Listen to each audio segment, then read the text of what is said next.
But, I'm still in the good mood. Depends which province you're in at this point. Alberta, they've definitely won. Same with Saskatchewan. The rest of us, I don't know. Wait a second before you go all crazy on Saskatchewan.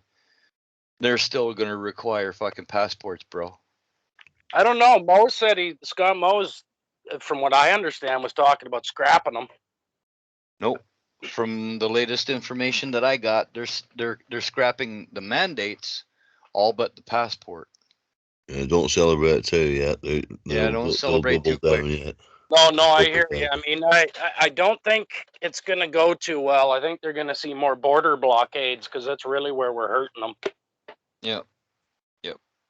Ottawa really is kind of just a sideshow at this point. Well, no, Ottawa's the main show. Well, we had boats. We had fishermen here blocking the port of Vancouver. That hit really hard. Mm-hmm. This is a beautiful thing. What's happening across Canada right now? And the small fringe minority is fucking showing up. And Trudeau is fucking probably shitting in his pants right now. Yeah, he ought to be doing. They're playing dirty with Ottawa declared state of emergency today, and they're really, really trying to push some type of military movement. They're trying to get the military in, but the military's already said it's a peaceful protest. We're not coming in to disrupt a peaceful protest. That's not our job. They'll have them moving freight is what they'll have them doing. They'll have them moving freight. I think they'll join, to be honest. I would hope that the fucking if the cops start getting rough, I would hope a lot of military people fucking come in and stand with us. I hope so. It's the people who are getting paid who'll just take the money and not stand with you. They'll take the money, and they'll do a divide and conquer thing like they've done with us for 200 years. Well, the police chief of Ottawa is calling this illegal, this demonstration illegal, and blah blah blah blah. It's only illegal because they're blocking the fucking roads, the access to the roads. Yeah, they'll have the army. They have one lane for emergency vehicles to get through and stuff, but they're taking up the roadway, and that's the only illegality in his eyes that this is all of this is going to be based on. It's not going to be based on fucking people doing bad shit, because they're not doing that. They're peaceful. I know that. They're playing fucking hockey. They're feeding everybody. They've got porta potties set up. They brought their own shit, man. Call in the military. They got bouncy castles. Exactly. Well, military need a few bouncy castles. That's the main thing. But I agree with you. I think they've miscalculated on a massive scale this time, and the calculations are just really falling over, and people have just got to stick together and do what they've always done. I think 90% of the truckers are vaccinated. They're just tired of the fucking rules and regulations that go along with it. It's not even about the vaccines anymore. I mean, if you want it, go get it. If you're in that category of people that could get drastically ill from this, by all means, let's focus on protecting those people, but leave the darn kids alone. Like, I had the coof just before Christmas, and it sucked, but I was over it fairly quick with nothing but chicken noodle soup and 7-Up. Yeah, I'm scared of what they're putting in this shit as well, to be honest. I'm looking on this on that research gate. A lot of information coming out of Germany. Lots of information coming out, and it's all fucking bad for this place where I am. Well, there's shit in there that shouldn't be in there. Weird colors. There's a lot of horrible shit in there. That seem like they're alive. They're moving around. That's right. Bad fucking shit in there, boys. For 5G active as well. It's all 5G active, and in fact, off that ResearchGate program, it mentioned a little word, autoimmune deficiency syndrome, and that is the consequence with some of this mRNA shit, but it's controllable as long as you get your booster, and that's what they're playing at. And it can be turning on and off by radio potentially. Well, and that's what Fauci's been working on since the early days of HIV. Like, he was the lead researcher in that crap. Yeah, that's right. That's right. So if you've got free RNA floating around in you, it can be activated into some kind of structure, like a bit like a virus, and that's what they're playing at, in my view. Are you guys seeing my share screen, by the way, while I'm doing this? I can see it. Yep. Okay. And I have a quick question. Does anybody remember the name or location of that huge kimberlite that Thunderbolts like to talk about? Well, there's a shitload of kimberlites in South Africa, and there's a shitload of them in North America. Yeah, I was trying to focus on the one that, like, really big one that they're mining. I think it's South Africa. I think you're right. Do you remember the name of it? No, I'll search it. Okay. Yeah, let me know for the table. You guys might like this table I'm working on here. Nice little quick pound them in the face table. The information out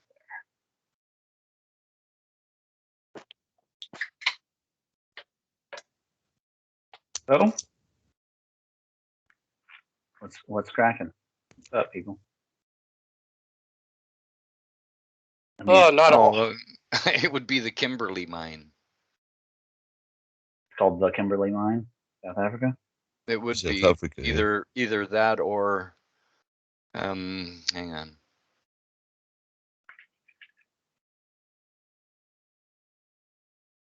Big hole. Look at that. Yeah, Cape Town. Big hole.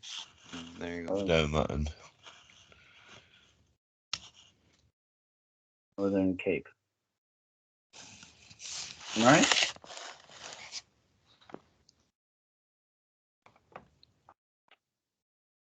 Yeah, there we go. Thank you. Yeah, the Kimberley hole.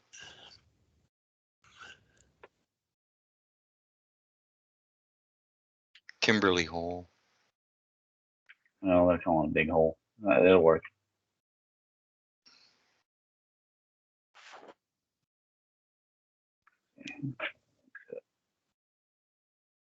A lot of fun. So, what's up, everybody? In terms of what are you getting into and all that? Going any direction? I had no particular plan. Right now, it's been a lot of politics, and I've been sending a lot of emails to my MP and a number of other MPs, and along with my MLA, and just trying to rally lobbying support here. Lot of political upheaval going on in my country, so that's kind of where I've been at for 3 weeks anyway now. It's kind of woke up at last, hasn't it? You know what I mean? People are just trying to get on with their lives and ignore what's happening, and now it's come to some critical mass, and something has to be said, and this is what's happening. It's taken an awful long time for anyone to do fucking anything, but it seems to take a consensus. It's like in where I am at the moment. It's basically that everyone's vaxxed up. Most people are vaxxed up, but everyone's in a state of confusion at the moment, to be honest, because people are still getting ill and iller and iller, and nothing's making sense, and I'm kind of aware of what's happening, so it doesn't hurt me, but those who aren't, who believe in the narrative, are getting kicked from pillar to post, and I just hope I can, all this lot, I don't know what happens, but hopefully I'll be able to travel next year, but I don't think I'll be able to ever get out of this place again myself. I see somewhat of a silver lining if they do end up calling any troops onto Canadian soil. At least it keeps them out of the Ukraine. Fucking hell, yeah. Mind you, they were only sending 400 there anyhow, so it was only, it's only Justin's boys who we were sending over to keep them fit, We have a very small military to begin with. I mean, the total numbers here in Canada are only about 2,300. Yeah, but I mean, it's like the Swiss military. You know, why do you need a standing military if your population's armed and capable of defence? You Yep. know, it's a very simple thing in my view. Well, don't the Swiss Guard, don't they guard Rome as well? Well, the Swiss Guard do certainly, yeah. Yeah. That's a big reason why Switzerland has a big contingency in that area. Is there's a lot of money in them hills. It's all the money's there. Yeah. All of it. And well, you know that. I mean, my elder brother lives there. He don't want to go home. Yeah. That's where all the money is. It's where all the money always was. Yeah, it's the Vatican's bank is Switzerland, basically. Yep. All the goals. I just found out that the city of Ottawa has declared an emergency. Yep. And now there's going to be problems. There is, because it's going to, those roads are going to get blocked. Well, they're going to use force. They're going to use force. It's not about the roads. They're going to use force to my heart's with them, but I'm glad to see that something like this is so people will have to see. There was not really much way to around it. Oh, they're going to just present it in a bad light. The truckers, of course, they're going to do that. They were ordered to move. They wouldn't move, and they resisted. That won't work with people anymore. They're saying the truckers are Nazis already. You know what I mean? They're saying they're activists. You know, it's those are just normal people. I've heard estimates that the blockade at the Alberta, at the Coutts border, is possibly 100 kilometers long of citizens. Like, I don't know if any of you guys. 20, it was 20 the last time I heard. I don't know if any of you guys saw the Cowboys come out yesterday, but there must have been 300 people on horseback come out to support the truckers. Sure, yeah. A bunch of horse rode into Ottawa as well. Yeah. Yeah, it's right, isn't it? It's right. I never thought I'd see a world where socialists were scared when the workers united. Like, the world is definitely upside down. Oh, it's all related to what I've been writing about in here. Been writing about the changeover back in 2019 from 5-pointed South Pole to the 6-pointed South Pole, and the behaviors of the electric circuit, the reversal of polarities, those kinds of things.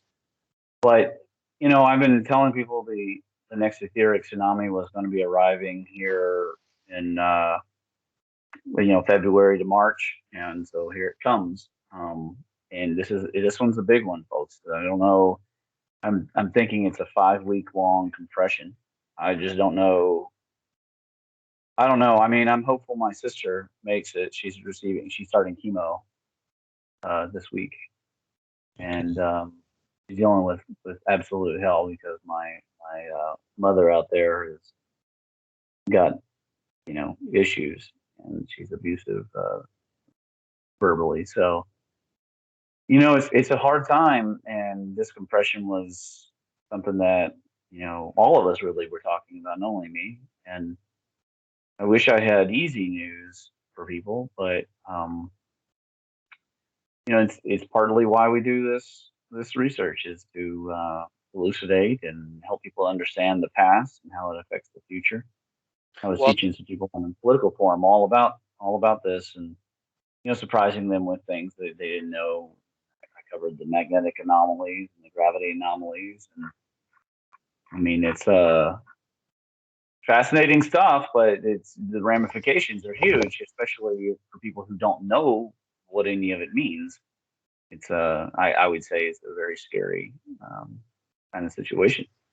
Well, with the way our moving here with how they're tracking data and phones, I mean, it's really come to light that the whole vaccine, the whole pandemic, I mean, a lot of it was really nothing more than a movement towards attaching people to QR. Sure. That really seems to be part of the end game here, is getting everybody. Just fill the big one. So, just the big one. Yeah, I mean that seems almost, certain at this point. But we know it's a criminal act, just like 9/11 was, just like all these false flags of previously big ones, sinking the Lusitania, the Titanic. You can just carry on. Russian Revolution, killing of this and that. They're all complete set up jobs, and this is just another example. And we've had to swallow it and say, oh yeah, it were terrorists. It were a couple of Arabs from here and there who did that, and it caused a war somewhere. But it's just wearing thin all this now, isn't it? Unless you've got a vested interest, you stand up and say, look, stop your fucking games.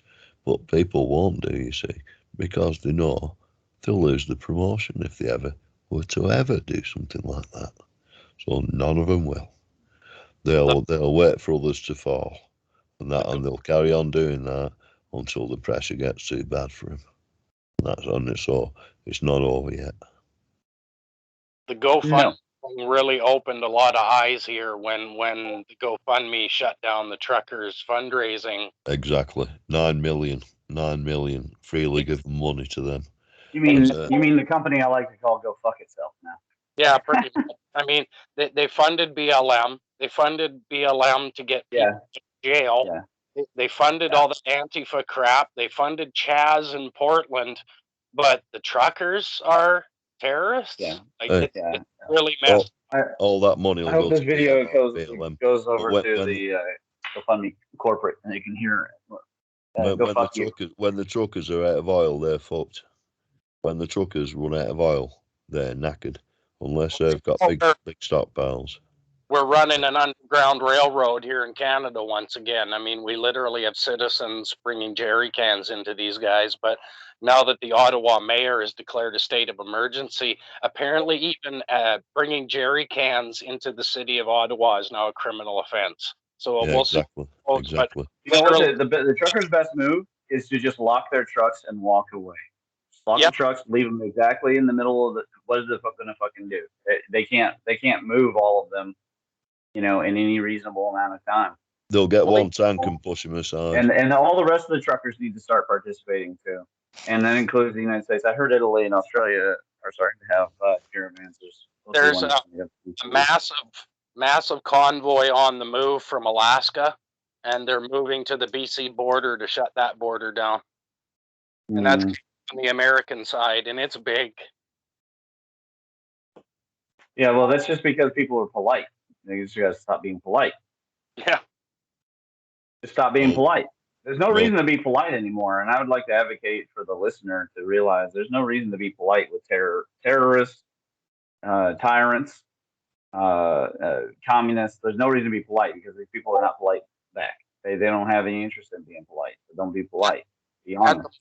We're trying to keep it as a color revolution. If there is violence, we want to see it done by the authorities on us. Well, that's understandable, but that doesn't mean you have to be polite. No, then you will see a different side of Canadians that hasn't come out since World War II. I mean, there's a lot of people angry, and there's a lot of very young people that were taught very well by their grandparents. And it's unfortunate that we have such huge populations in the city that seem to be ignorant, but the people in the farmlands and in the rural areas of Canada, I mean, they're quite awake to what's going on. Yeah, and God bless them, and I support them as well. Every I really do. But all I'm saying is, when you see them army boys come out, just run and hide, and let them fucking fuck about, and then come out again. You know what I mean? Don't stand and fight them. That's all I'm saying. Oh yeah, for sure, man. You're not gonna fight the military. Well, again, the military said that they're not involved in it. They shouldn't be getting involved, and if they do get involved, then somebody got paid off. Well, it's training Chinese forces up there anyway.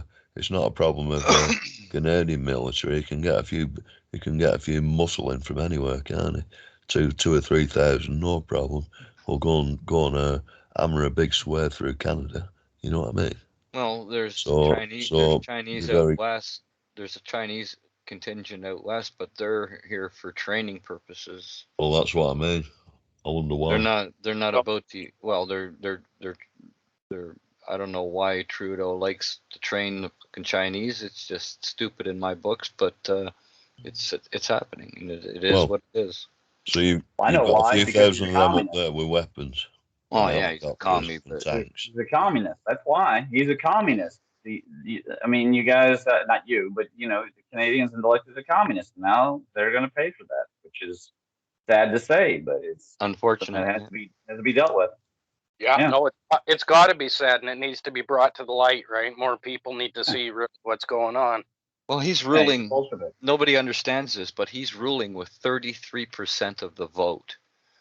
Well, he's being propped up by all the other parties, the NDP, the Quebec fucking federal party, and the Greens, and all of them agree with this touchy-feely bullshit that he's brought in, this social justice warrior crap, and people don't see it. They're starting to see it now that that these assholes are using love as a weapon. They're using love as of race, of religion. Kind of love, it's only what they perceive as love. It's not the real thing. No, it's only what they think. We think of love. Well, we think of the environment. We love the environment. We want to make sure that the environment is okay, and it's not. Yeah. Nothing's going wrong, and we're not causing any problems with it. And people and the elite use that, and they push it, and they push it, and they push it, and it divides people. And that's not the way we should be going. We shouldn't be dividing people. We should be getting together like this trucker convoy has done. All walks of life are in this crowd of people. Yeah, you've got maybe 10,000 very powerful people who think otherwise. The rest of the world is with the truckers. Yeah, there's Indians from India. There's Indians from North America. There's all walks of life here. There's people that have ran away from communist countries, and they recognize what's going on. They see what's going on. Yes, and they're standing up and speaking it. Well, yeah. Yep. Patriots. And that's what it takes. I'm disgusted to see so many fake libertarians on the libertarian Reddit going after the truckers. And I'm like, you guys are a bunch of progressive fakes. That's all you are. You're not real libertarians. It's disgusting. So yeah, a friend of mine's out in Alberta, and I play tanks with him, and I said, hey, did you see what's going on with the trucker shit? He goes, shit is right. Like, wow, dude. Yeah. He's been blue pilled by the vaccine people, and I think he only watches the mainstream media, and he's getting, he's saying, oh, they fucked up the Terry Fox Monument and the cenotaph. They were disrespecting it. And no, man, one person had a leak at the cenotaph.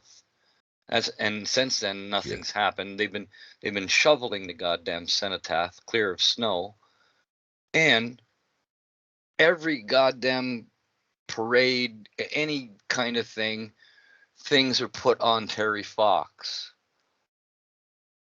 The Pride Parade, they come and they put in rainbow shit on Terry Fox and Canadian flags, and that's what we were doing there, or they were doing there. They were putting Canadian flags and flowers and all of this stuff. Piss out of the people. And they said they were disrespecting it. Like, dude. Meanwhile, last summer they were chopping off the head of Queen Victoria and pulling over Sir John A. Macdonald, and that was fine. Yeah, and they're shoveling the goddamn snow away from the cenotaph, so that people can go and do that. Wow. Sure, a bit of an ugly cat, Victoria, but I mean, she didn't do too bad, I suppose. Horrible statue of her in the middle of Manchester. Fuck it. It looks like a massive big black slug. But, you know, I mean. Yeah,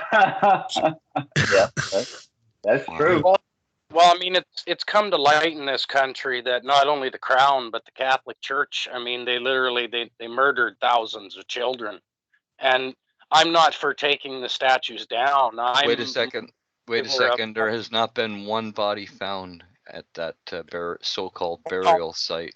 Hold on, Shockwave. Those schools weren't just for Native kids, okay? Irish Protestants got sent there too. My mom went to the school in Kamloops, and she knew damn well that kids were missing. Well, it was the only school that was there, right?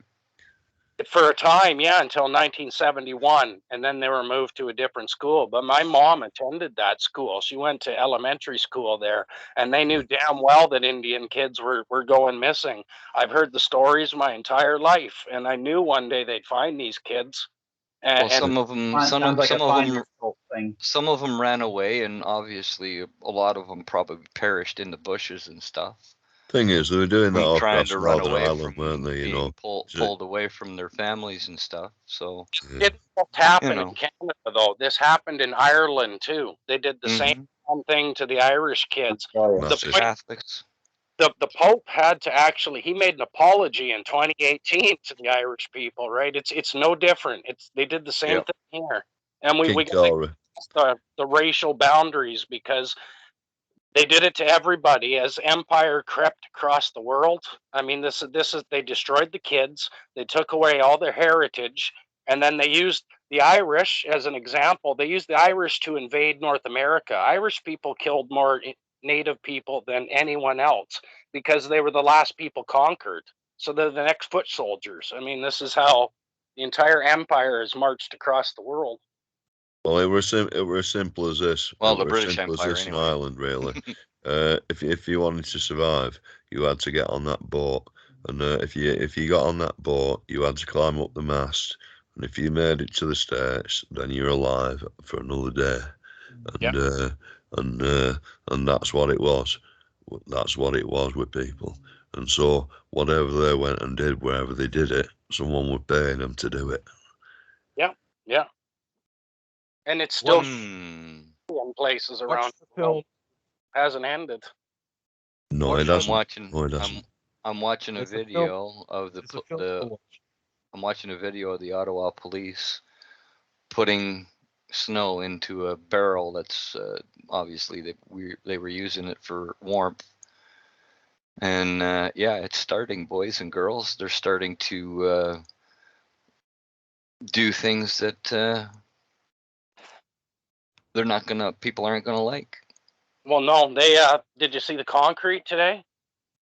Somebody rolled into Ottawa with a huge truck full of concrete that's all broken down into about like baseball sized chunks and just left it in the middle of Ottawa. And the truckers were the ones that noticed this going down. So they've got people guarding the damn thing now to make sure nobody takes stones out and starts breaking windows. No. Well, no doubt Justin will get he'll get the BLM boys down to come and do a bit of that, and then when the good old right wing boys come out with the guns, that's when the army will come in with tanks and mow them down, and it's after a bit of warfare, so you've got to keep your weapons undercover and just keep laughing at them and shouting at them, and don't back down to them, because their mandates are illegal. They're completely illegal, and I think even the cops know they're on the wrong side. You know what I mean? I mean the real cops have all handed the badges in, but they can get a lot more. There's probably about 5,000 more Syrian cops that they can get every day if they need them. Yep. They've seen action before. We've got a load of them in this country. They haven't told anyone that either. 20,000 of them here, all trained up, no problem. So that's what we're facing at the moment. It seems like dictators might be dictating a little bit pretty soon, but they can't do it too undercover too much longer, can they? You know what I mean? They can't keep a lid on it and be nice too much longer. Well, I mean, they can try. I'll just have to watch my own local neighborhood. But I've already taken a vow to defend the U.S. Constitution, and I took that vow in seriousness as a lifetime oath. So, tyrants beware, six Emperor Tyrannus. But I hope that Canadians take this seriously. They're, of course, famously, other than Shockwave, they're famously polite people. But yeah, where are you from? You can push Canadians to a point, but once you push them to that point, they is going to react, and it's not going to be fun. So. I freaking hope so, my friends. With the children discussion earlier. Yeah, just make sure you're safe, because these are dickheads, and it's all right saying no, but don't, you know what I mean? They're gonna they want to blow a lot of energy off at you boys, and you just sink into the background, and when they can't afford it no more, go and don't pay your taxes to them either, and then go out and do it again, and starve them of the love that they need, the fear that they need. Just starve them of it. Don't, with the children stuff. The film to watch is called The Rabbit Proof Fence. Right. And that was how Australia treated its Indigenous population, and there was also the war kids that were sent out here during the Second World War. And I think every country that was involved in the British Empire has got serious sins to hide. The abuse occurred, regardless of what was said, and we're still paying for that price now. Yeah, we all are. We're all part of it. No, we are. Now, it's like I stated the other day. My grandparents were in the generation that fought fascism, right? And the great-grandchildren, and they're letting fascism come back in every country around the world. They've forgotten what was fought for. They don't realise what it is. And Trudeau is a fascist. I don't know if they forgot it so much as they were purposely not taught it. No, it doesn't matter. They've let it back in. They've let it back in. You got Trudeau out there thinking that he's all powerful, and when the populace decides no, enough's enough, he lies about it and is running scared. And because he's running scared, he is going to do something that is unthought of by everybody except him. Yeah. He's going to panic, and people who are scared will do very dangerous things. So I'm expecting that the military in Canada will be told to do something. That's what I'm very worried about as well. And this Trudeau should be arrested for treason, and he's not the only. Yeah. He's not the only politician. Macron in France should be arrested for treason. They all should. Yep. They're all broken the law in many respects. Well, we have the last surviving member of the people who wrote the Constitution back in the 80s. The last surviving person that contributed to the Constitution is starting a class action lawsuit against the government and against Trudeau for unlawfully using the so-called pandemic for breaching the Charter of Rights of Canada. And this guy knows his stuff.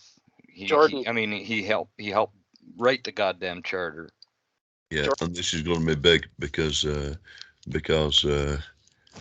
the current politicians in America, the United States, they were given a draft legislation to approve, and they said no way were they going to allow that on the floor of the House of Representatives.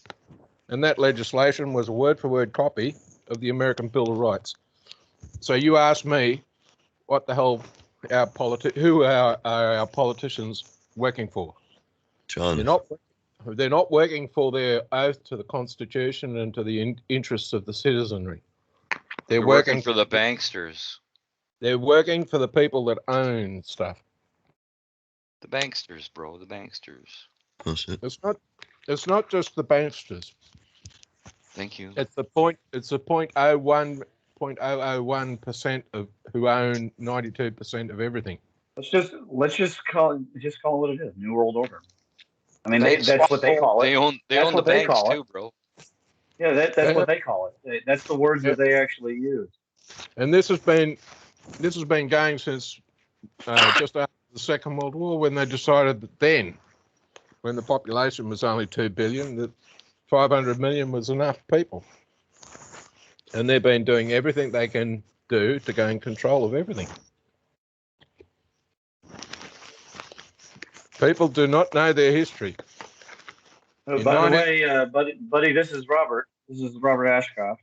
Robert, this is Buddy. I was mentioning, with the geometrical. Yeah. We'd like to hit it off sometime in the call. Anyways, continue your point. Yeah.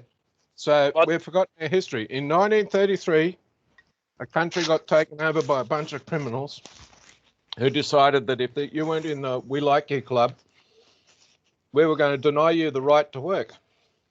And within 12 years, they weren't even bothering with the right to work. They were just shooting people. And 50 million people around the world died to get rid of them. And in the process, millions of people died because of that policy. And now we're seeing it back in spades. That's the true. minute we've got illegal mandates being produced that says if you don't get an injection, you don't have a job, that is, you might as well just start shooting people.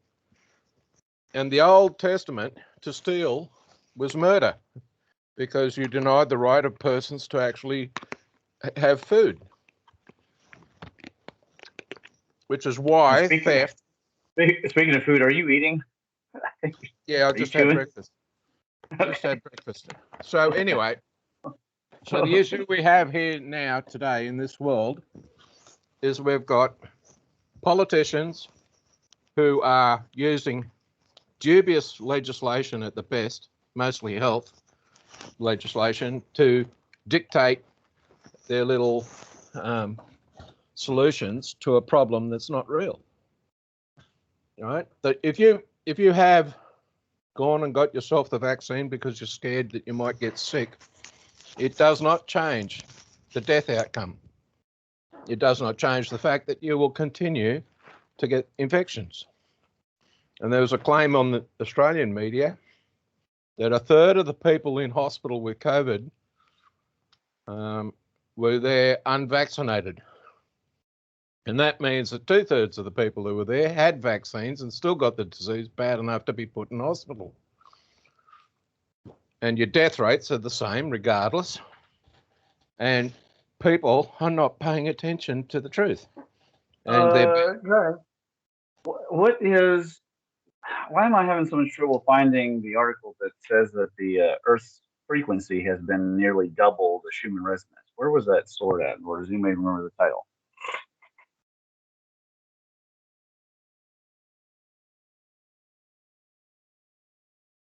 But nobody remembers the title. I'm not sure. Well, it's pertinent to what we're talking about, and I'm trying to get that on here. Schumann resonance. Well, we know the Schumann resonance is 7.83, but the skinny has been that the Earth's been operating at over 15 hertz lately, and I'm trying to find the citation for that. I'm having a hard time because I think it's relevant to. I've heard data as well about, Earth rotation glitches all year where we're speeding up slightly and then slowing down slightly. And how that is, I don't know. I don't have the instruments to verify it, but I've seen it from multiple sources now. Well, I've just typed into Google, DuckDuckGo, sorry. the frequency, Earth frequency, and it's talking about an acceleration in the frequency in 2014.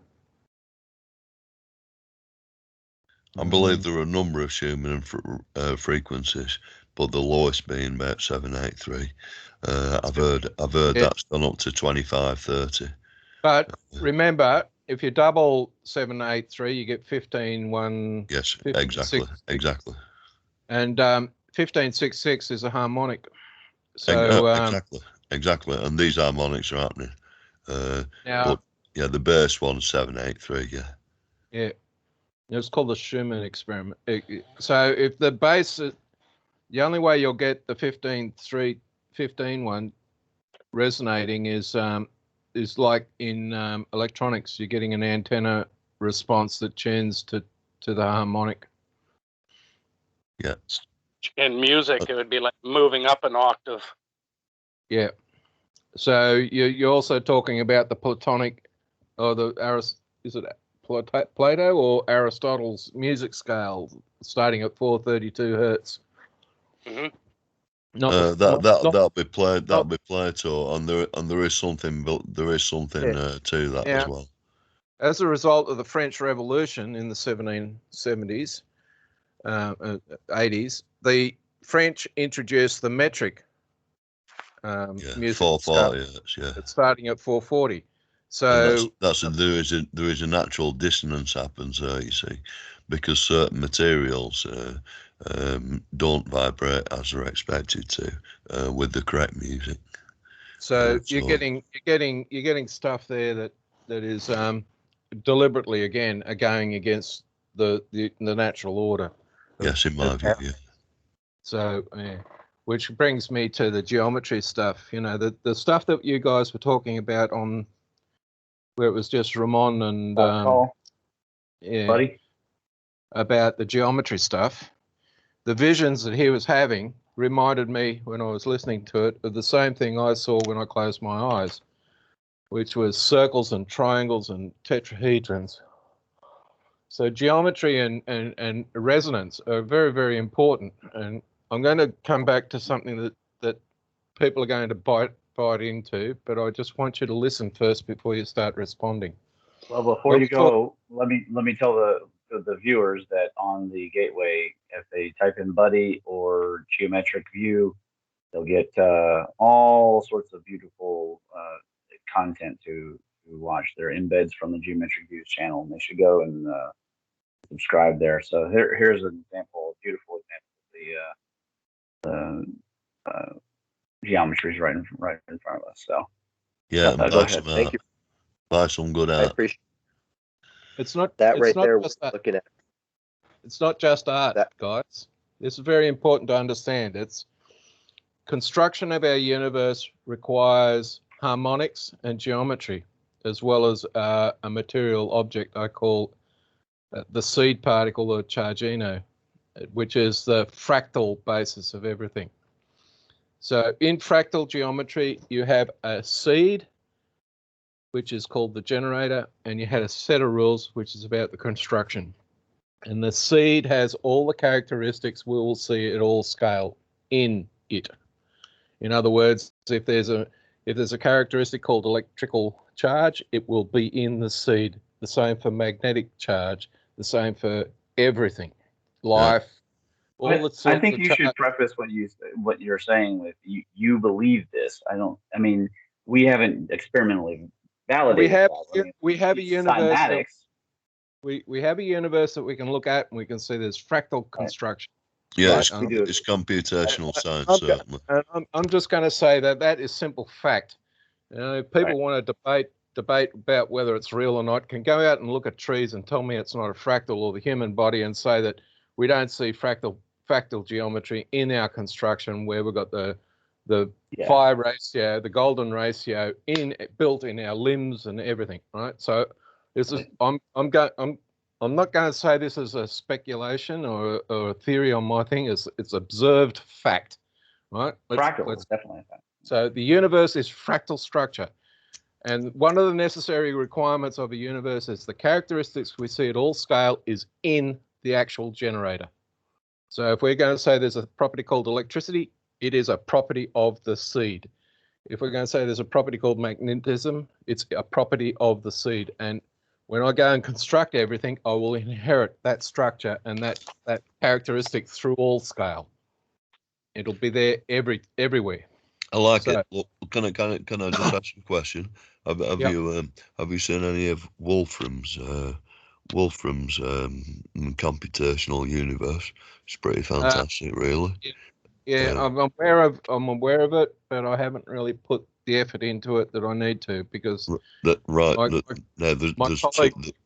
are two things about it that are very apparent to me, which I can only see as criticisms. In a computational universe, it requires a digital universe, i.e. discrete time frames, not continuous, which I find a little bit tough, especially if these are meant to be,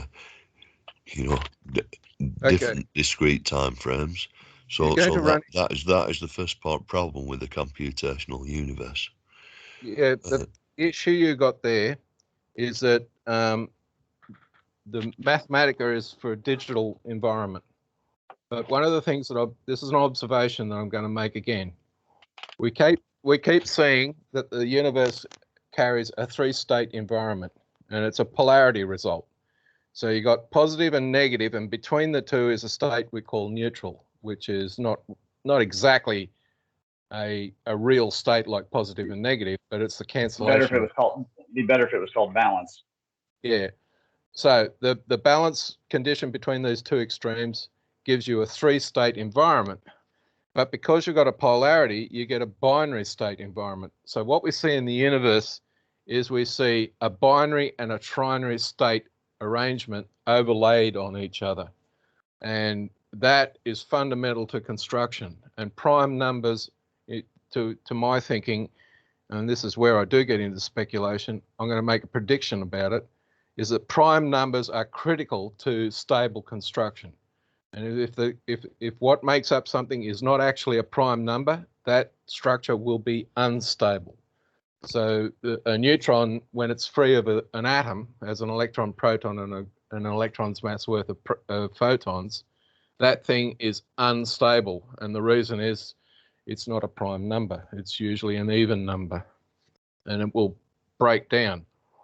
So in a geometric sense, the critical structure is something that will tessellate all known spatials, all known space dimensions, which is any space dimension. And why a tetrahedron is so important is because it will tessellate and space fill all dimensional spaces without exception. Somebody had a thought. Somebody wanted to enter in there. I agree with you quite a bit. And I mean, the prime numbers are very important. And a great example is Buddy's artwork. Because when you plug all these prime numbers and the idea of what you're thinking into a computer and base it all on circles, what comes out is the exact artwork that Buddy is producing. Yeah. So we're saying the fundamental building blocks of the universe. We are talking about frequency, we're talking about geometry, and we're talking about the matter construction with this charged particle idea I have. Now, so the tetrahedron, or the simplex, which is its higher dimensional structure, will tessellate all of that dimensional space without leaving any gaps. Right? The only other structure that will do that is the cube or the isomer cube. And that is another tessellating thing, but it's not the fundamental for construction. Now, the next thing to think of, if we look at the vertice nodes of a tetrahedron, and we just connect nodes, we will get all the platonic solids without exception. They all will map to the node structure that a tetrahedron will map to. The Merkaba cube is two tetrahedrons that are interlocked, and it produces a cube.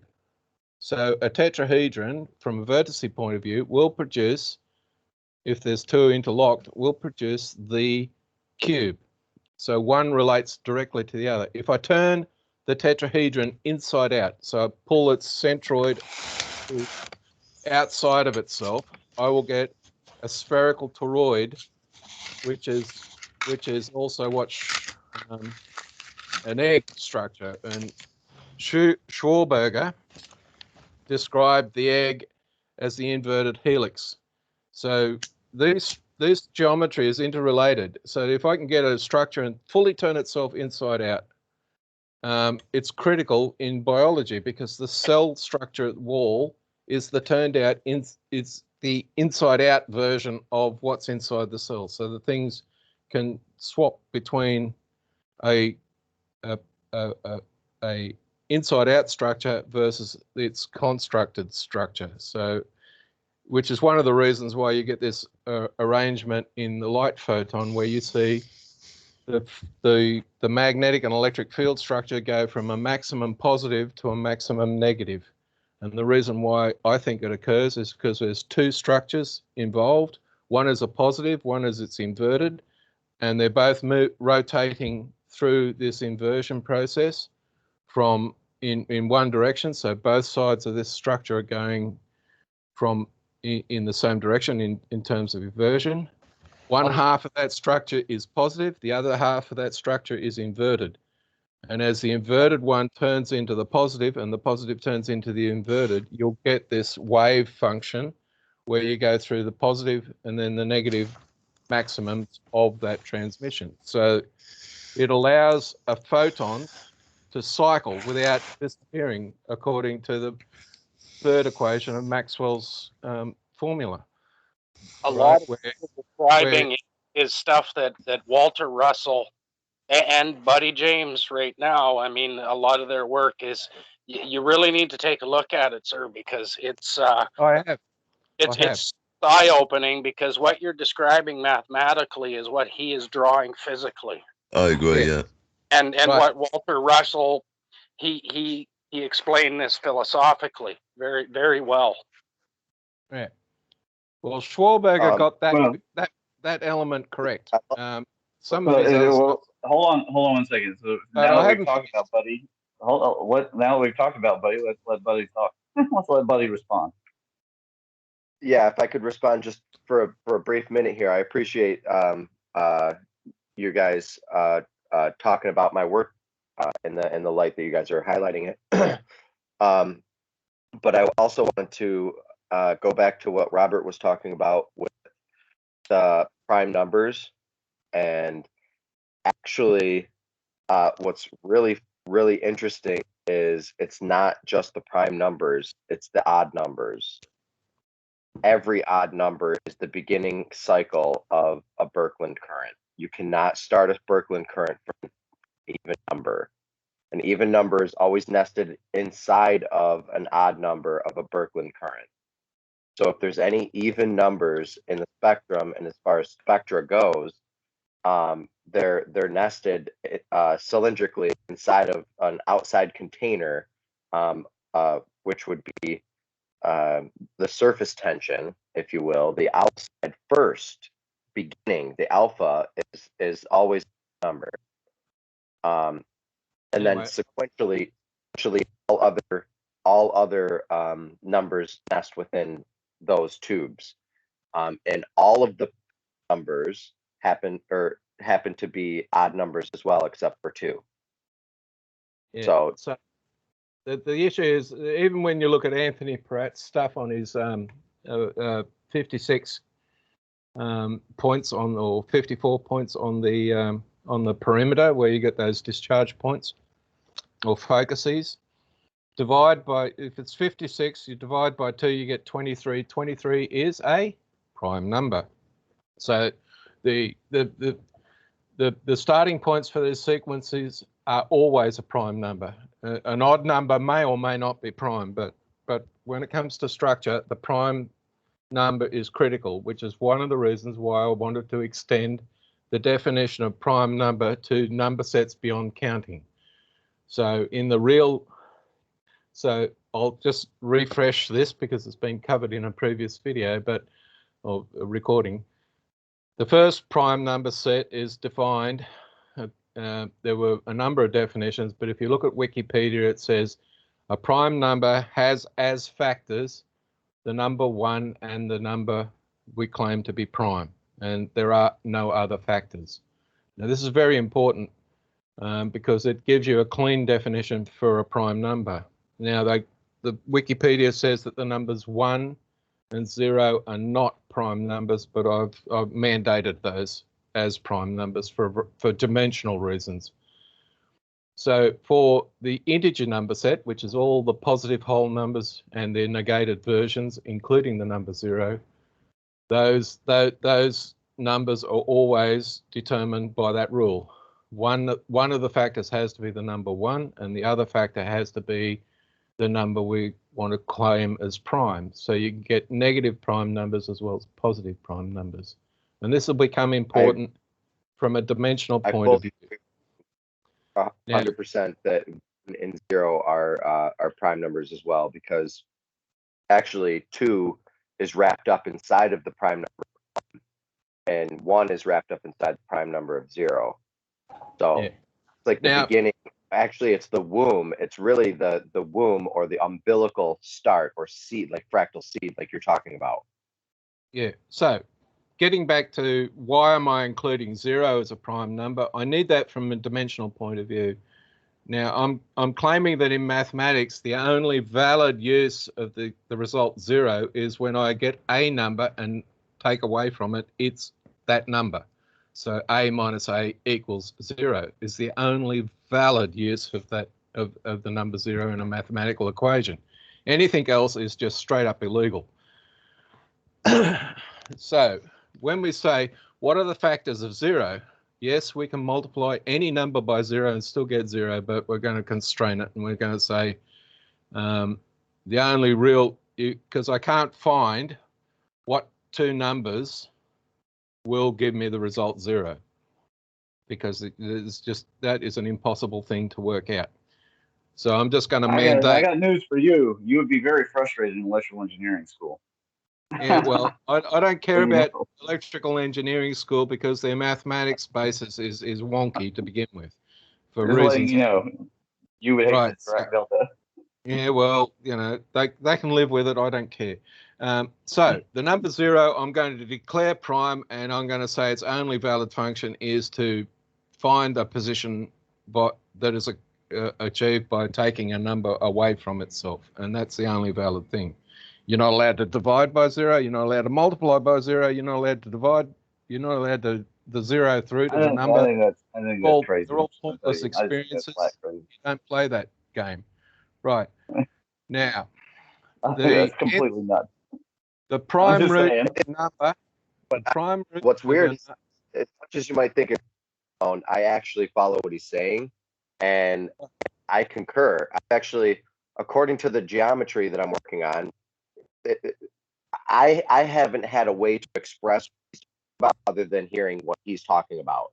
I've never heard anybody talk about it either, because there has to be a growth organism or a shell or a seed, and that seed also is always a prime. It has to be a prime number. It's prime in and of itself.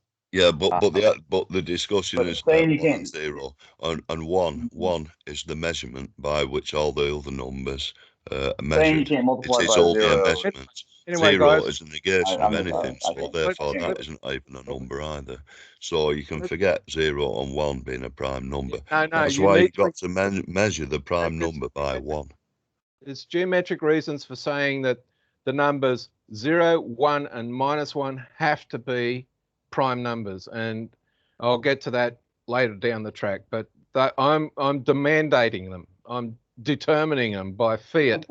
They are prime numbers. Okay? 1 times 1 is 1. Therefore, it isn't a prime number. Yeah, but it's the same set of rules to do with 1 is a special case, 0 is a special case, -1 is a special case. The number -2 and 2 are special cases, as is the prime number 5. But we'll get to that in a minute. So for our integer set, there are whole numbers that are positive and negative, including the numbers 0, 1, and -1, which I'm declaring to be prime numbers. So that's extending the standard definition of a prime number to the negative versions of it. When we get into the real number set, the inversion of a prime number other than 0, 1, and -1 is always a prime number. So excepting for the numbers, prime numbers 2 and 5, because they terminate. But every other prime is repeating. And it's maybe a repeated number like 1/3, which is always 0.333 forever. You can't actually get to a terminating condition for those prime numbers. The prime root of a prime number other than 0, 1, and -1 is also prime. And any transcendental number like pi, e, Apries constant, and a few others of that sort are also prime because they're non-terminating, non-recurring numbers that you can't find an exact answer to. They're not whole numbers, though, are they? They're fractions. Well, yeah, but the real number set is all about decimals. However, a decimal that terminates or repeats may or may not be. Well, if it terminates, it's definitely not prime. If it repeats, it may be prime. And the best example is 2/3 versus 1/3. Now, 1/3 and 2/3. Well, 2/3 is twice a 1/3. So because of that definition, it's got a factor other than 1 and 1/3. So it's no longer prime. So you end up you apply the same factor rules on reals, and you'll get the prime numbers. Now those important things. The important thing to understand with the reals is that they are fractional. Always the prime numbers in the real number set are fractional. Well, they're not prime numbers. Robert, before you bore my audience to tears, get to a point here because right. Fractional is important. It's, the reason why I'm saying fractional is because fractal, right? Fractal is partial dimensional, right? It's not a whole number dimension, it's a fractional dimension, which is what gives us fractional behavior, which is what we observe in our physical universe. So real number primes become important. The complex number primes include the square root of -1 is a prime by definition, and any combination. The definition for a complex number is AI plus B, or B A plus BI. So long as A and B and are prime, and the I square root of -1, which is what I is prime, that structure will be a prime number. So you can include in the complex number set all the integer primes and all the real primes, provided they remain primes. The number 0 is only a number that exists in the integer number set and none other, right? If you want to have whole numbers, which includes the number 0, then fine. But the number 0 only belongs to the integer number set and the whole number set. You can't have 22 over 7. 22 over 7. Just consider that. Now that's not prime because 22 is 11 twice over. So 11 over 7 is prime, but not 7 and 11 are prime, of course. Yeah. And that is obviously pi. So anyway, so pi is not a prime number. No, pi is not 22 over 7. I'm sorry. It's 3.1472, isn't it? No, prime can't. Well, it's an irrational number, guys. 22 over 7. Pi cannot be expressed as a whole number ratio. You can't do it. 22 over 7 gets it bang 22, on. 22 over 7. No, it's not. It's 22. Look here on the screen. I got it. 22 divided by 7 is 3.142, and pi is 3.1415. Oh, sorry, man. Yeah. Oh, sorry. You can't express the numbers pi, Golden ratio, a few others like that, as a ratio of whole numbers. You can get an approximation, but it's not a ratio of whole numbers. It never is.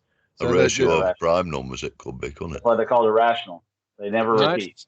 So these irrationals are primes. Now, I can hear someone wants to get in. I'll pause for a second, Gordon. Buddy had a response. Buddy had a response to the pi thing. Go for it, buddy.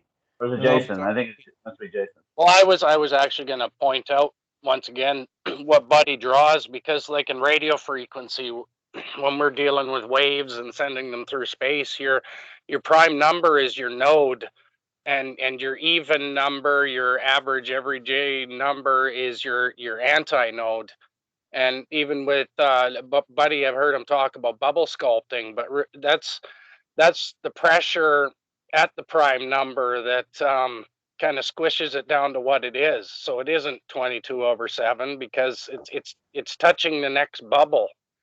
Everything is connected, and everything manifests at a point source along the vibrations that we're all moving through. I guess it's hard to put a lot of this into language. Yeah. I lack the vocabulary at times, but I see it in Buddy's work, and I somewhat understand it in Robert's explanation of the mathematics, because it what you are both saying is quite similar. It's just created in a different way, one with art and the other, left brain, right brain kind of thing going on here. If you guys really got together, I mean, there would be a very full picture. Anyway, so back to the story that I'm describing. So I'm saying that I have extended the prime number definition to allow it to occur for number sets other than the whole number, the counting number set. And there's the reason why is because of dimensional construction. Right. So when we talk about an object, the three-dimensional object, that object exists in multiple dimensional nested spaces simultaneously. It's a singleton item that moves around. So as a consequence of my understanding, time cannot be a dimension of any structure in the universe. Right? And I'll be very blunt about it. You cannot, if you have a dimension called time, you have buggered it up. Time is not a dimension of the universe. It is a feature of the universe, a charge of the universe, if you like, in the sense of past and future, or a count of cycles or some other structure, but it is not a dimension of the universe in any. It's not conjugate with space, to be honest. The reason being is that the traditional method of describing dimensional space is in the fourth dimension. We get dimension time, and an object then that's three-dimensional becomes like an elastic band stretched across in a period of existence. Well, that model. Would you then say that time is a property of matter and energy? It's a property. Yes, definitely. It's like a charge. It's like electricity. Mm-hmm. It is. I wouldn't even call it a property. I wouldn't call it a property. I would call it an observation. Anyway, I'll get to time. I'll get to time in a more. I could say. Well, this isn't a this isn't a presentation episode. Yeah. This is an open chat. So time is a consequence of motion, and I'll leave it at that at the moment. So when we talk about dimensional spaces, because I've got fractional prime numbers and because I've got negative prime numbers, I can now get a dimensional space that it can be turned inside out because of negative numbers, the prime set, and fractional or fractal dimensions because of the real prime numbers. So the way I envisage the universe is, imagine the Russian doll. You have dimension 0, which is contained within the dimension space of 1 and -1. So dimension 1, dimension 0 is location. Dimension 1 is the direction of travel. It's either positive or negative along a line. And a line does not have to be straight. No, that's a mistake in mathematics, that statement, because to figure out that the line is straight, you need to be in dimension higher than 1. And if you're in dimension 1, you can't figure it out. When you get to dimension 2, which is the only even dimension, you get planar geometry. And then, of course, you get so dimension 2 contains dimension 1 or minus, just for the negative things, dimension -2 contains dimension -1, which contains dimension 0, and you stop at 0, right? Unless you're being turned inside out, in which case you'll go dimension 1 to dimension 2. The next dimension that's real, that exists, is dimension 3, which is, where most of us think we talk about matter structure. where we get solid objects and all the rest of it. The next dimension out is 5. There is no dimension 4. And then dimension 6. Dimension 6 is like dimension 4. It's a virtual dimension. And the next real dimension is 7. And then after that, the next real dimension is 11, and then 13, and then 17, then 19, then 23, and so on up the prime number set. It's all very, very fascinating, but I'd like to either get to the part where we're talking about... So the important thing here is the geometry of matter, of the seed particle itself, is a multi-dimensional simplex. I don't know how many dimensions are involved in creating this seed particle, but it is unique to that dimensional space nesting. And for the matter structure that I have, the tetrahedron is important because it provides a nodal structure around which a flow of energy occurs. And you've all seen the trifoil with a ring structure in that's shown in one of the papers here on the site, one of the MIMS threefold sacred geometry, I think the paper is called. There is a trifoil, and that structure, what it is showing you, although it's not realized by the archaeologists or anybody that much, is that the tetrahedron structure, when it turns itself inside out, you get the circle. And these things are oscillating so quickly that if you were to get there with your eyeball and image this thing, you would see the tetrahedron triangle structure and you would see the sphere simultaneously. And the flow is it's not a fluid, it's something that looks like a fluid, but it extends from the infinite past to the infinite future on a phi golden ratio path. That flow will never repeat. It resonates. It does all sorts of weird stuff. But you're explaining the Hopf fibration completely and totally. That's the Hopf fibration. Right, but that structure is fundamental, and it resonates, and it has a geometry. It has a resonation. Maybe the flow is the resonance, and the charge appears to follow the trifoil path, and it's a golden path travel. And one of the things about a helix is that if you were to follow that path, you will never intersect it ever. You can go as far back in time, as far forward in time as you like, and you will never cross the path on a helix. Robert, I want to move us along, but I am going to point out this. I wrote something earlier, and this is really key. Yeah. The math in the future in the cosmology will serve as central theorem based on laboratory work, experimental measurement, usable practical engineering situations and terms. And that's fine. I mean, you have these conjectures, and I urge you to go out and seek the definitive proofs of these conjectures in the same way that Crothers is speaking about Ricci proving that there's no, first order differential invariance. However, I want to move us along so that we can get out of the world of talking about math and get to talking about things that the audience will connect with. Yeah, well, this becomes important because the math. Well, let's open it up and let people play off of it. If I want to turn an object inside out, literally, to make the we inside don't out, want to, do we? We don't want to turn an object. I mean, we can do, but there are other things to consider as well. There are reasons for doing this sort of stuff, and our biology has objects that are turned inside out. Our cells are examples. The cell wall is the turned inside out structure. So this is real biology. In a way, too, you can somewhat verify this yourself. If you've got a long, thin magnet, start breaking that magnet and see what happens. It keeps folding inside of itself.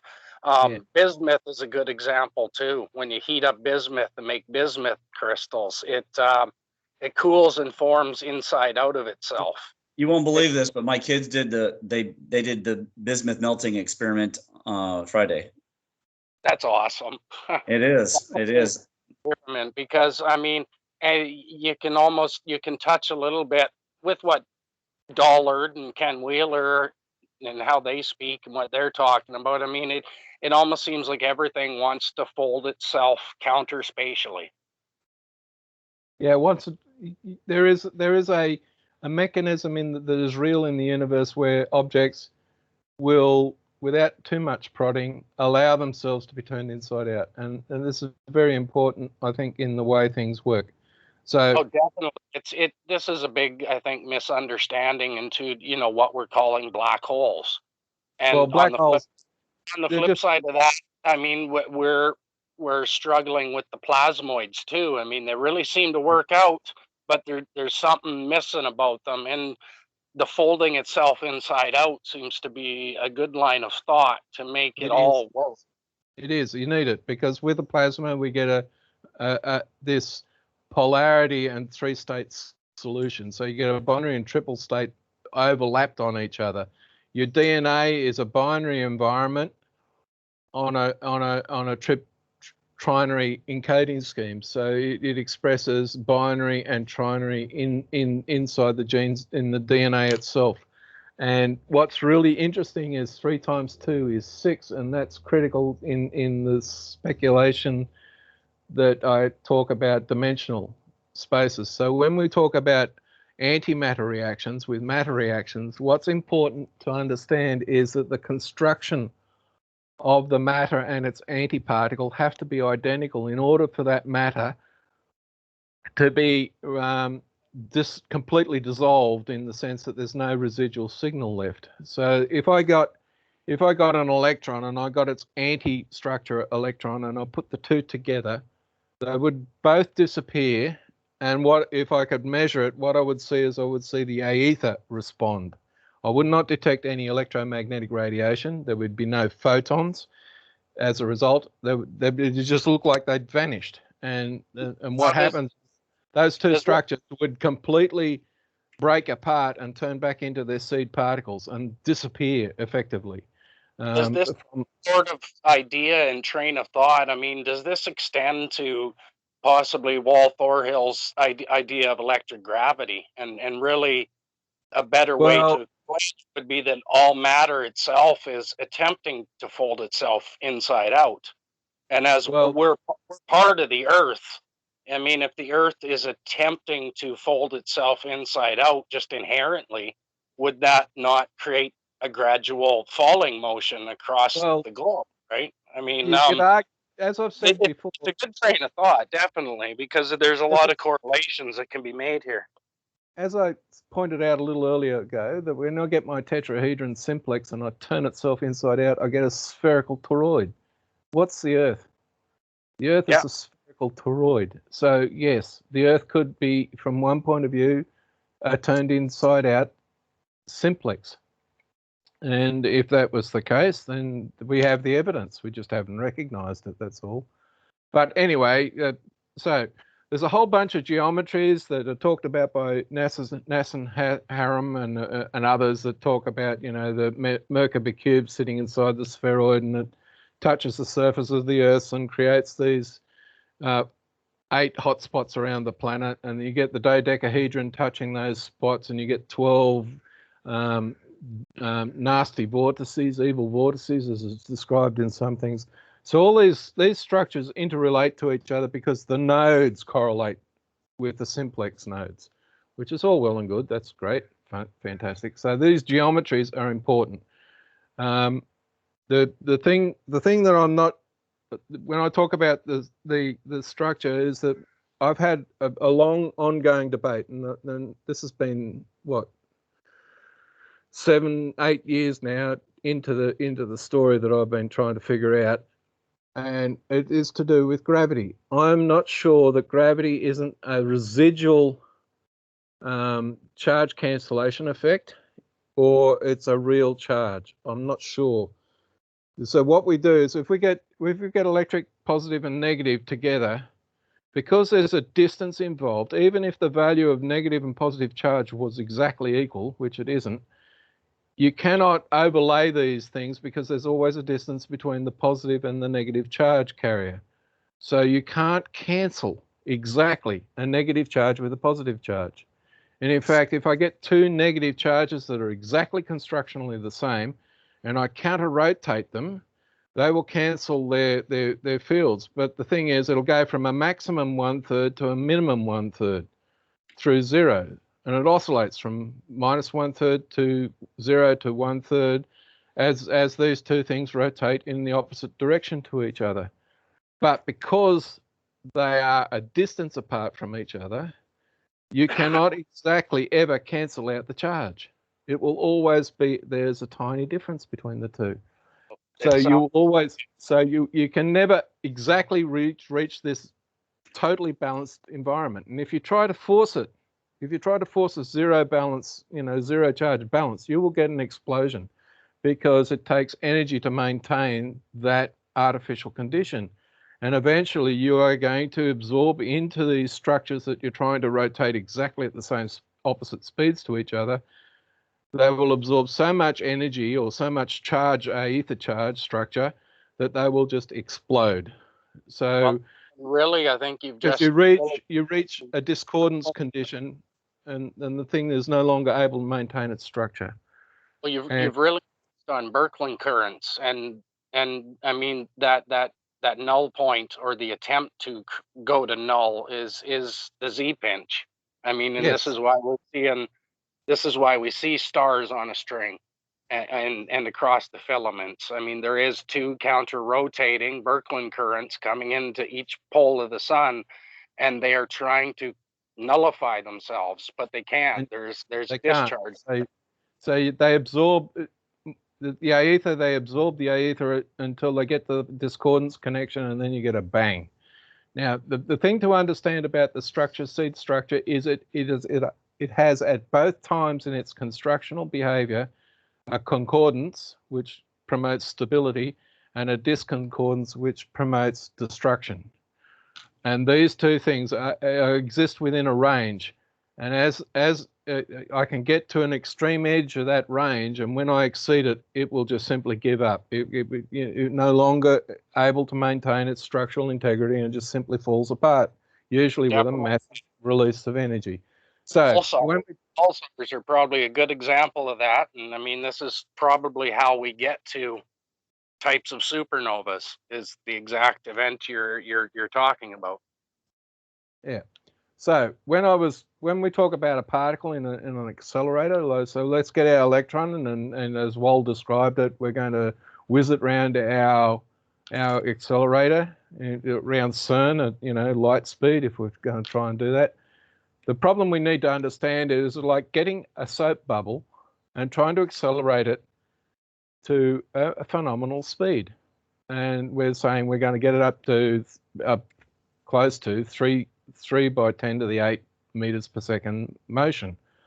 Well, the soap bubble, if you've ever tried to push one, will deform. So it's going to only accelerate if I can make the soap bubble, the actual bubble, stronger and stronger and more resilient, so that it won't deform. So well, even a lot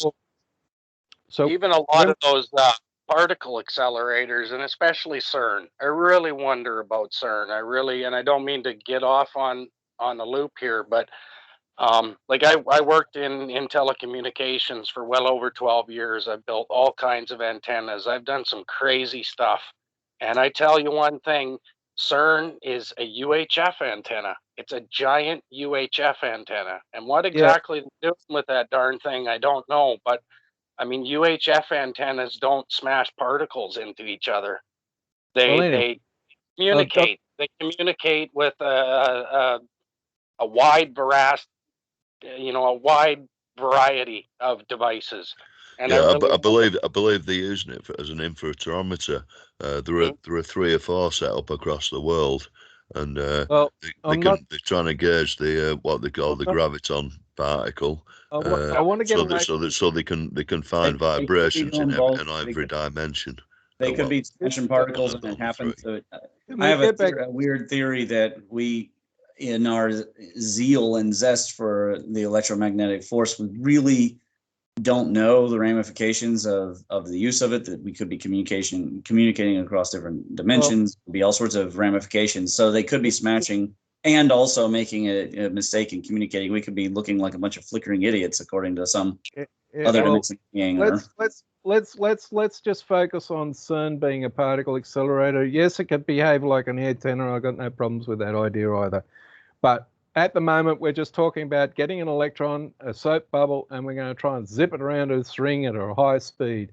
And to be able to do that, I need to make my soap bubble turn into a shell, a spherical shell made out of titanium tungsten alloy, right? I need to make it super hard.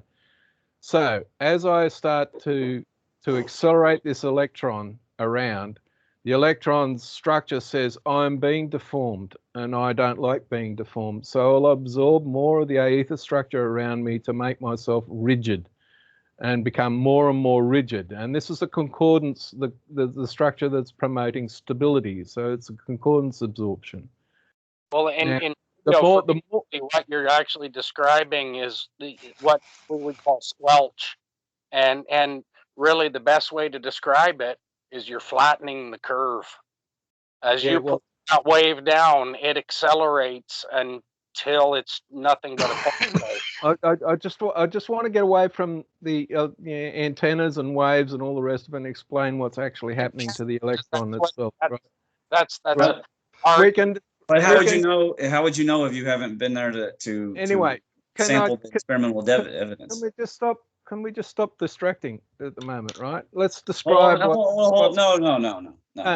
Look, we're being because you're calling it a distraction, and all I'm saying is, how do you know? I'm trying to describe what's happening. I would point out their recent, so-called recent discovery. You posted it on your Discord not long ago, Ramon. It was about how they had entangled photons to make radar instantaneous. Right. And it's a complete fabrication, that story. It is so untrue. It's not funny. Any of the police radar are instantaneous radar, and you can research this for yourself. They're not sending out a signal and then waiting for it to bounce back. They can detect harmonics at a distance with this microwave device, and it's only a one way. The car is going so fast, and it immediately sends the signal to the device. And literally, this is what that one science article is trying to call entangled photons, which it's not. What they've done is they've stretched the squelch.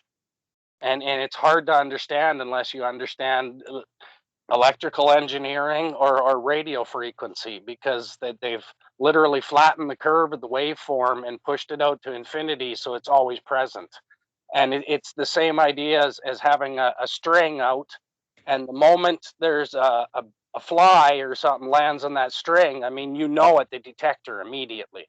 So this is what they're calling entangled, but it's completely untrue. And it's their language that has distorted the actual on there. Anyway, back to my story with the little electron, right? So we're trying to get this little particle that doesn't like being distorted. It rigidifies itself. It absorbs more aether into its structure. And this is important to understand, that the photon, the electron, and the proton can absorb the aether structure and emit aether structure depending on how fast it needs to move and how rigid it needs to become. And you will not detect that absorption of material, right? Yeah. And this is all about the stability of the particle. This is okay, and I hate to, but this is your particular conjecture, which is fine. Yeah, okay. I am trying to describe what occurs, right? And you're trying to describe what occurs, but the audience does not know that you don't yet have experimental data. That's what I'm saying. Like, they don't know that. It's not true. We have experimental data. It's just not recognized in the manner that I'm talking about now. Right. I can probably agree to part of that. We have particle accelerators that grab electrons and protons and photons as well, and tries to whack them against each other. And that's known fact. However, our description of what's going on is total rubbish, and that's our problem in science. It's our description. And we've covered this on many Let episodes. me I hope get people. back. Let me focus on what I'm trying to do without interruption, please. Well, I would like to move it along. So I'm indicating as I to speed move my the show. little ball around, that I'm making more and more rigid. So its discordance function is increasing along with its concordance function. So the closer I get to this magical light speed limit, which is only a limit for light itself, the concordance and discordance balance of the structure gets a little bit strange, and eventually absorbs so much aethic charge structure into the seed into the particle that the concordance is overwhelmed by the disconcordance of the structure. In other words, it's just too complex for it to maintain its structure, and it explodes. You know, it doesn't take much at that speed, at these speeds, for the discordance to become overwhelming to the concordance. And what happens is that what we call a collision could well be just, you know, a slight jiggle in the structure due to some other presence nearby, and the discordance overpowers the concordance, and the thing just simply explodes. And what we get is all the aethic material gets thrown that the electron needed to keep itself going gets thrown out, and we get this shower of transient structure as the aether particles are liberated from the electron, and it disappears back into the aether field. And in the process of doing it, creates all these transitory traces of fictitious particle structure that quantum theory wants us to believe exists. All right. I'm with you. That's your conjecture, and we're going to pause. Right. We're going to put a pause on it there. We'll do another nature of thing. Hold on, Robert. Or I'm going to ask you to mute yourself. We're here to chill out and talk about a lot of subjects. We're going to roll through different subjects. Right. Now, if you want to do a nature of things show, I'm sure we will do one very soon. One thing I haven't got to yet is the mathematics. Quickly. Allows us to turn an object, a simplex, into a spheroid, to turn an object inside out, literally. The mathematics does not exist, right? Even this it's called a version for those people that want to look this topic up. There's claims that there is some mathematics that allows a simple transformation of turning something inside out, but there is nothing out there at the moment that lets me get a simplex to turn itself inside out. And when I turn a spiral, a helical path inside out, I get an egg, and that's Victor Schwarberger's contribution. And I think that's a very valuable thing. If we want to get to ourselves to Mercury from Earth, we need to be able to turn a simple spiral inside out to do the orbiting thing. You know, I had an argument with, I don't need a computer to work out my path to get me from Earth to Mercury. All I need is the crosshairs and keep Mercury right in the middle, and I'll get there. So to describe the proper motion of Mercury or any satellite around the sun, or any satellite around any of the satellites in the solar system, you need to be able to map its helical path to get there. Fair. Right? Fair. So and we can't use. Are you guys Apollo 10? I think it was Apollo 10. They had a massive guidance failure. And funny enough, I still remember. They ended up going to Mars. Sorry, man. Jim Lovell, he was the pilot, and luckily he was also the pilot for 13, because it was what happened in 10 that saved them on 13, but I digress. Apollo 10, the guidance system failed, and the capsule they were in, it stood straight up and started rotating in orbit, but in free space orbit. So what they've got a device, and you can look it up yourself on all those Apollo missions. It was called the 8-ball, and the 8-ball is three-dimensional gyroscope that really, once you're gimbal locked, just like an airplane that turns in and loses too much momentum. Once you're spinning in the same direction that you are traveling in space, you're locked there. You can't get out of that position for the life of you. You are going to keep falling through space forever. But what Jim Lovell figured out by using a sextant of all things, a old sailor sextant, they took a course sighting of 3 stars, and they figured out the Euler rotation. They had to rotate all 3 directions at the same time and backwards to be able to get out of that position to save the space capsule. And it was an incredible maneuver. But once again, it really brings to thought, I mean, what is really gravity? Because the Earth itself is spinning in the same direction that it's traveling. So inherently, anything will want to fall when it's in that motion. And they know that damn well because of Apollo 10. And it was because of that guidance failure that Jim Lovell was able to save Apollo 13, because they faced the same things. And but theirs was that oxygen leak, I do believe, was spinning them. But that was 13, yeah. This is the prime example, and this is the reason why they called that device on Apollo the 8-ball, because if you sunk that 8-ball and got into gimbal lock, it was game over. That's why they called it the 8-ball, and it's really an eye opener for what's really going on and how things are traveling around the sun, because there was no electrical involvement whatsoever. This was 100% motion caused, and it caused a falling problem. And it's just an interesting anomaly in the threads of history. I don't think they encountered any electrical problems, did they, in the whole navigation or the whole series of Apollo missions? They did. There was a fire that was caused by electrical. I forget what it was. Apollo 11. Yeah, Apollo. We left the fag burner in too long. Apollo 11 got zapped on the way up on launch. But anyway, the real issue here is when we're talking about motions and gimbal locks and the claim that there's no electrical dynamics involved, I'll just make one observation to shoot that down. First of all, what's moving? What is the thing that's moving? It is a matter construct. Is a big problem of the universe. A TV camera. A TV camera. Before I close this tab, I just want to mention also people could also check out the Electric View. It hasn't been active in a while, but there were some really great shows on in the Electric View, and Buddy also has a lot of good stuff that he was part of on the Electric View. Just thought I'd point that out. Still there, Ramon. Anyway, back to this motion and no electrical dynamics involved.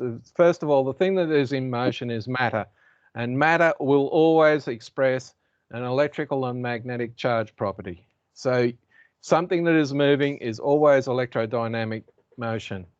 You cannot avoid it. Anyway, so I'm being very clear about this. So when we end up in gravity, I have a debate in my head that I haven't resolved, and one is the Wolf-Thornhill's view, which is gravity is a residual effect of electrodynamism in the sense that the charge cannot be exactly cancelled away, so there's always this tiny residuals showing around, and that could be gravity. And then I've got my colleagues saying that gravity is a charge just like electricity or magnetism, except it's a huge volumetric area of impact. So if we were able to go some considerable distance, like 1,000 light years, then we would see the gravity potential in the sense of an electrical charge potential on a capacitor plate. The closer we get to the plate, the bigger the impact of that field. So if we get close to the gravitational potential plate of a gravity capacitor, the closer we get to that plate, the bigger the gravity. So I concur with that idea as well. And a great simple statement for that is, why does a hot air balloon rise? Can you explain how a hot air balloon rises with one word? It only takes one word. Buoyancy. Charge. Ionization. Charge. What do you do? It's ionization. When you heat a flame is plasma, and it ionizes when you warm something, when you give something temperature, you've ionized it. Wait, are you saying, are you trying to say that buoyancy, including ship buoyancy, is charge related? Yes, definitely 100%, and it has ionization. I mean, and you're not just saying, oh, you definitely on account of the fact that valences repel each other. You're saying something new, correct? I mean, because obviously we all know that like things that aren't bonded, not really touching. No, based just on a hot air balloon. I mean, when you air in hot air balloon, you're ionizing it. I mean, I'm going to stick with this is a problem I have with a lot of the community is that that the community in general, not you, but a lot of the community tends to throw out momentum, kinetics, mechanics too. I'm just saying, but buoyancy is a very good model. So I'm not sure what's the problem with buoyancy. It's not due to the standard definition. Weather doesn't behave according to the standard definition. Well, we're not talking about the weather. We're talking about it's all related to each other. We're talking about density of matter affecting pressure and pressure affecting wind. The fundamental thing we need to understand is that all the phenomena we understand and experience from our day-to-day lives is the direct interaction between electric and magnetic features of we know that. If they're on this show, they know that, right. But now, that doesn't mean that buoyancy is a bad model. A lot of people are going to express surprise, right? But here's a simple experiment: get a jug of water and boil it. Get an object out of your freezer, and in a humid environment, and observe what happens with the moisture in the air. The steam from the water will rise. The steam from the cold object sink. Buoyancy. The problem I have with this idea that's being propped up here is that if I take distilled water, which does not carry current, and then I repeat the experiment, I'm still going to get buoyancy. That's the problem I have with what you're saying, and I think that it's a fundamental atomic density and geometric issue. The water molecule is a dielectric molecule. In other words, one side of the molecule is negative and the other side's positive. So it is not a neutral atom structure at all. Polar. No atom is neutral. But it's agreed. I saw that today. I agree totally. Dielectric molecule. I described, right? You have boiled water. I mean, passes current. It's a humid day. It's a humid day. You're in Florida. It's 92 point whatever degrees Fahrenheit or 37. You know, the magic number where you got 100% humidity. Right. Go to your fridge in Florida and grab yourself your frozen object and hold it in your hand with gloves if you need to. Put the kettle on and have it boiling away, and you'll notice that the water coming out of the kettle rises, but the moisture in the air that's surrounding your cold object is sinking. And the reason why those things are behaving the way they do is because of the electrodynamics of the electromagnetic dynamics of the water molecules out of the atmosphere. So one is rising and one is falling. And if we can explain those two features using electrodynamics, then we'll have worked out something critical to how our universe works. There's 20,000 kilovolts above your head going up to the ionosphere. I think it's but that's all ions. We're talking; those are ions. Yeah, but I said a pure experiment of distilled water, and that's what I'm saying. It's still a polarized, it's still a polar molecule, but it's distilled. It means there's no ions. How cold can you get water and still not be ice? Well, actually, you can go below the freezing point. And there's certain special conditions. All right. If you got just straight up water and nothing else, you can get it down to minus 18 degrees Celsius. Yeah. Yeah, the audience probably doesn't know that. As long as you don't disturb the water, you can go below. As soon as you disturb it, it freezes. You tap the floor, and that water will instantly freeze. Good luck to the company. Back to the point, though, we were talking about it doesn't conduct electricity, and the assertion here was made that buoyancy was due to charge. And this is a surprising idea because this is not how I see the force being applied. I do not see that all of the force has to be a matter of conduct of electricity. That there are ways that the force interacts that also include kinematics, dynamics, momentum, You know, those kinds of things. And then buoyancy is one of those. I don't see what is wrong with the buoyancy model we have. Buoyancy is the interaction between different charges in a capacitance effect. In other words, two negative charges will repel each other, and they will attract each other depending on the motion of the electric charge. That's a property of the force. Forget, I'm not looking at that because it's not right. It's not a correct description. You've got on the screen is not a description of what's actually occurring. Right. One of our biggest problems. The very important thing is that the reason why I can't put my hand through the table is because the electrical charges involved create a field structure that stops my hand cold from going through the surface, right? Yes. By high school, everyone in the call should have learned. Everyone in the audience should have learned that you don't actually touch objects. There's also the things you're looking at are not the color that you're seeing. They're actually reflecting that color. That's if they're any color at all. They're absorbing. But anyway, what you've got beyond here, the philosophy of it. Reason why what is the practical problem with the definition of buoyancy? I don't see it. The reason why this ball doesn't go, the water is pushing against the ball and the ball is pushing against the water in that diagram, was because the electrical charge of the ball and the water are counter opposing each other, and it just will sit there. It'll float because of electrical and a magnetic dynamism. And we need to really understand that. Even if it sank all the way down, that's what it would be. There would still be, but there is more pressure when it goes further and further down. This doesn't have a charge balance. The charge balance of the water and the charge balance of there the is ball no proof. Hold on. Not opposite to each other. There is Does no that correlate with there is more Archimedes' charge. principle, by the way? There is no proof that there is more charge on a submarine than there is on the bottom of that ship. There's no proof of that. You don't have any. You don't have any evidence. What's a submarine made out of? You could make it out of wood. It still would be. It'd still be the issue if you were 20 feet under. Right. The water is made out of electrons and protons. Right. It's fundamentally, and the ship or the submarine is made out of exactly the same production of material, electrons and protons. The only difference between the water and the submarine, more water. The only difference between the submarine and the water is the density of electrons and protons. That's the only difference between the two. It's the configuration. Yes, the density. That's exactly what I'm saying, that the model that we have of buoyancy is based on pressure, which is based on density. And density is not necessarily a charge thing. The density is particles per unit volume.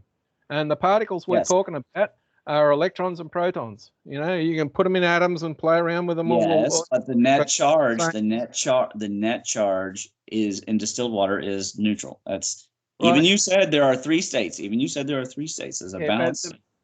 The balanced state is not exactly neutral, but anyway.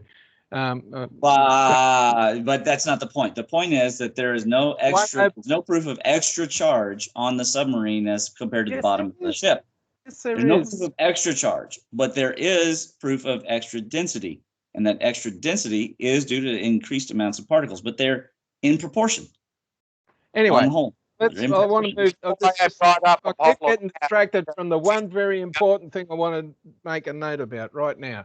Millikan, in his oil drop experiment, buggered it up. He got it wrong. And the reason why he got it wrong is he never, ever measured the value of a proton's charge. Never. And if you sit down and Enraf, who's the Austrian who went after him in 1910 with his sexed up data result, criticized him heavily. But Enraf, who did the similar sorts of experiments, never, ever measured the electric charge of a proton. It's never been measured by anybody until at least 2015. But I haven't got the results for that. You've made this point. They did. Here's my explanation of why that experiment and they could work out perfectly well the buoyancy of boats. That experiment, they could do that with volume. Millikan's experiment failed, right? So what's your point? Because you've made this point before. Right. So what we know from electrodynamics after the proton was discovered, which was 1917, not 1910, 1909. The only thing they knew about it when Millikan did his experiment was there was a thing called an electron, and it moved. right? They had anode, they had cathode tubes, which are electrons passing between the emitter and the sink, but they also had anode tubes, which was from the emitter to the sink. Now, the difference between these two is the cathode fired electrons and produced a whitish colored glow. The anode equivalent fired ions, and they were a red glow. And this is important in understanding how lightning works and the structures of light and heavy in terms of constructional mass. So they had reason with the anode tubes to understand that there was a positive particle moving around, right? And those experiments could enable you to measure, how heavy the anode ray really was. But, you need some sophisticated equipment to get that thing working properly. So Millikan developed his little idea with his offsider, I forget his name, the black African guy who wanted a PhD, who designed the experiment. And what they have is you have an oil drop, you drop it through a grating which carries an electrical charge.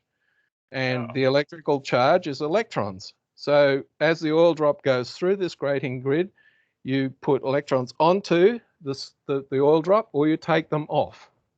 So when you're measuring, the hovering mechanism where you get the electric field and you make it so that the oil drop just suspends there, and you're comparing the force of gravity with the electromagnetic force to keep this thing hovering, what has actually occurred is you've put electrons onto or removed electrons from the oil drop.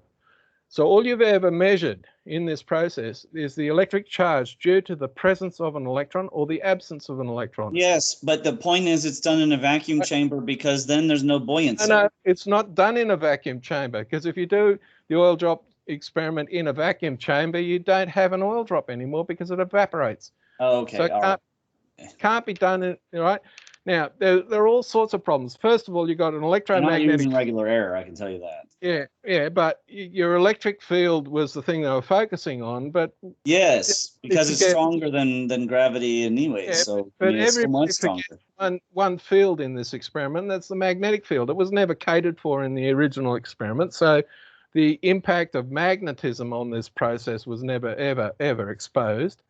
The secondary problem is we've got air in this environment that is suffering Brownian motion, which again is not well explained, but you've got air being jiggled around, and what was, that's a thermal property, but what is being missed in this whole thing is we've got an electric field, and we've got air which is electrically reactive in an electric field. So it's not just the oil drop that's being affected. So you need, if you want to do this experiment, you need a very, very precisely controlled environmental system to get anything. I agree.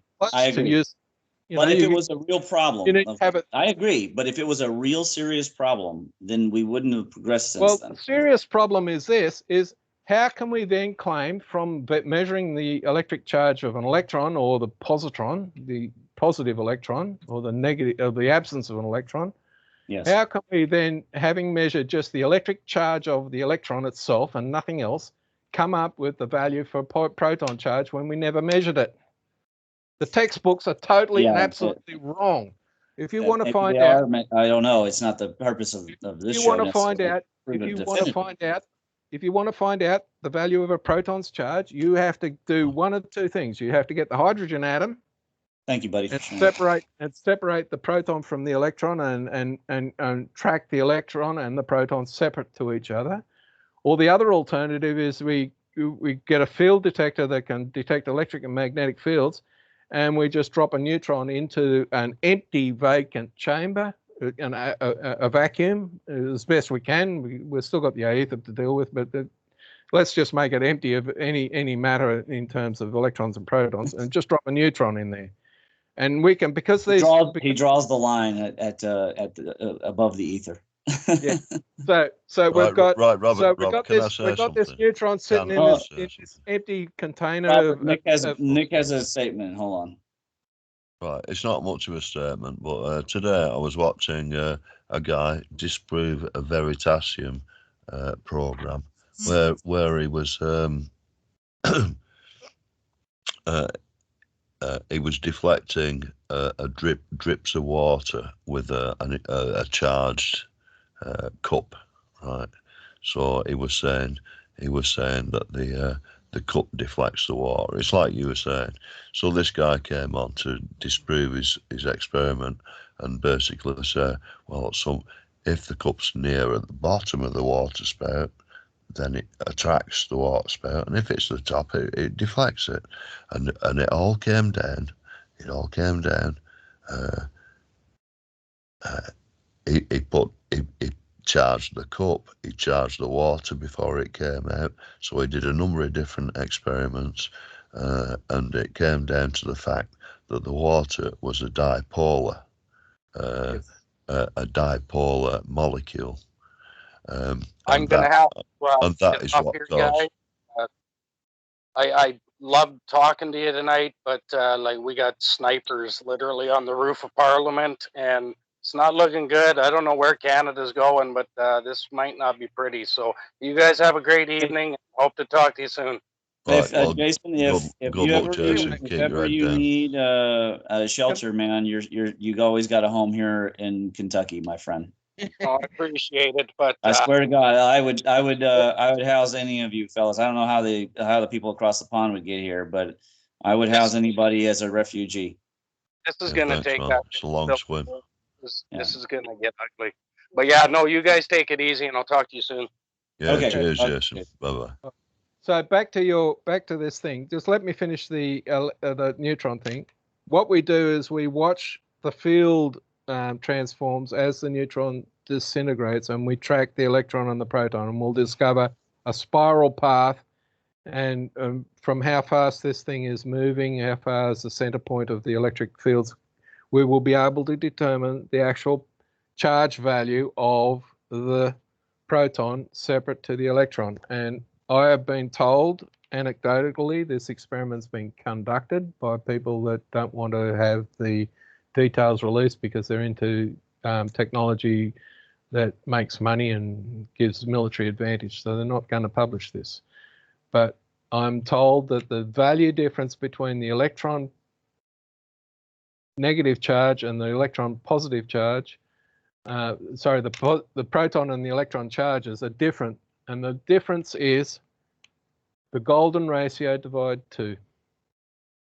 Well, I mean, yep, okay. I'd love to see the evidence. I don't have any reason to doubt that on account of the fact that we know yin and yang are different. Golden ratio, there's a geometric reason, right? Get your thumb, forefinger, and middle finger and create a triangle arrangement on both hands, and now counter rotate the two. And what you will discover is that the maximum displacement is 1/3, and the minimum displacement is 0, and the minus. So this phi on 2 is due to this 1/3 arrangement, right? Golden ratio is 1.68 whatever, but it's a factor 1/3 factor. So what happens is the reason why it's a third difference, the phi on 2, is it's divided 2 because of this oscillation from between minus 1/3 and plus 1/3 on a triangle arrangement. So there's a geometric reason for this. It's built inside the construction. So the matter construction itself encapsulates the golden ratio and the phi rate, the pi factor, and all the rest of this stuff because of the geometry. And I found the audience probably doesn't know this. There's actually a formula, and I wish I had my college notes and we went through and derived. And you can get E, pi, phi, and h all, and plus the imaginary number, all into one single elegant formula. Actually, it's a short formula too. It's not a very long. Easy as pi. I'm sorry. Easy as yeah, pi. it just takes a little bit of derivation, but you can get there. But this is it's really quite beautiful. It's quite beautiful to behold, actually. I think if I remember correctly, and also C is involved. If I remember correctly, it starts off by combining MC squared with HV, and then you go from there. But then you have to go into Euler's formula, e to the I theta equals cosine theta plus I sine theta or something like that. That's another Walter Russell one, I think. Dyslexic artist mentions it. I'm going to have to. You've just given me a reason of something I've got to include. I need to describe these. The e to the I pi. Euler's formula is what it's called. Yeah. So this stuff needs to be included because it's geometrically it's important in terms of construction. And that's the reason why we've discovered these. People don't know who Euler is. Just a little small segue. Euler is. Hey, I had it right. Look at that. Euler is probably the foremost mathematical genius of all time. He once settled an argument between two students in his head, calculation of pi. It's something like absurd, like the 144th digit or something, just off the top of his head. Well, he solved differential equations before Newton did, with a very simple way of doing it. He ate math for breakfast, lunch, and dinner. The guy was some kind of savant. And anyways, you need this formula in order to describe wave theory. Yeah. So we end up with the fact that the what's printed in a textbook about the value, the electric Coulomb value of a proton is actually wrong. And when you look at the experiment that was done by by Millikan, you'll discover that there was a design logic in the error in the experiment itself, and an assumption was made. The assumption was made that the positive charge of the oil droplet was due to the proton, when in fact it was due to the missing electron. Exactly. So all you ever did measure was the electric charge due to the electron or due to its absence. And when this was pointed out, I said, "Oh, you should publish this," and all the rest of it. The thing is, if I can produce this, I've produced this paper. I have sent it to Ivor Cat. And if you don't know who Ivor Cat is, look him up.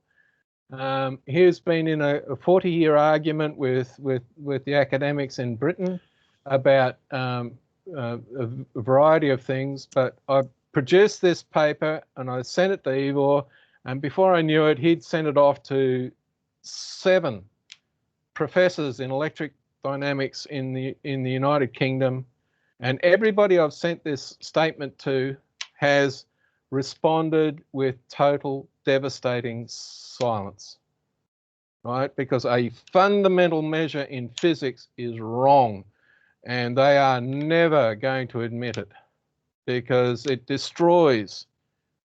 A lot of your speculation requires that the proton has the exact opposite charge to an electron. And because this is not the case, it's not symmetric. A lot of quantum speculation, which requires a symmetry in charge for electrons and protons, fails. And which means that the quantum theory needs complete revision if it's going to survive at all. This is the fundamental thing. So Millikan's oil drop experiment is a critical experiment that got fundamental data wrong, and it needs to be corrected. But you've got too much invested in it being the way it is. Now, when we get to the cross-generation, Maxwell's equations by Oliver Heaviside, his equation number 3, which is talking about a moving electric charge creating a magnetic field, is my second fundamental proof that cannot be shown true. Ampere, when he was doing these experiments, knew nothing of the existence of electrons or protons, because this is like nearly 200 years. Well, he did his experiments in 1820, and the electron wasn't discovered until 1889 or whatever, 92. So we're 100 years before they knew that the electron existed, and Ampere's watching the behavior of electric current and magnetic needles, and has made it. He is saying, well, I've got a moving electric charge and it's responding to a magnet, or I move a magnet and the electric charge responds. And he's came up with an assumption, and that's all it was, an assumption, not evidence, that a charge that moves is producing magnetic field. Well, let's roll the clock on to 1945, when we're playing around with our nuclear devices, our accelerators and all the rest of it, and could finally start doing some things. And we look at the properties of an electron, and we discover that it's a monopolar charge, which is, that bit we accept that. Yeah. But it's got a dipole magnetic field. Yeah. Now, Ampere's assumption that moving electric charge is producing magnetic field is still living in there. And if you look at our theories today, we say because the electron's spinning, it's generating magnetic field. And I'm saying you can't prove that. Robert, wrap up your point. I'm going to be wrapping up this episode. Yeah. I do want to mention to people that there is a live stream, which I guess by the time they see this, they will have to rewatch. That is about what's happening in Canada. And I just thought I'd up here on the what's stream. Happening in Canada is very sad, but anyway. So don't get all brokenhearted. Well, you know, it's happening everywhere. So you know.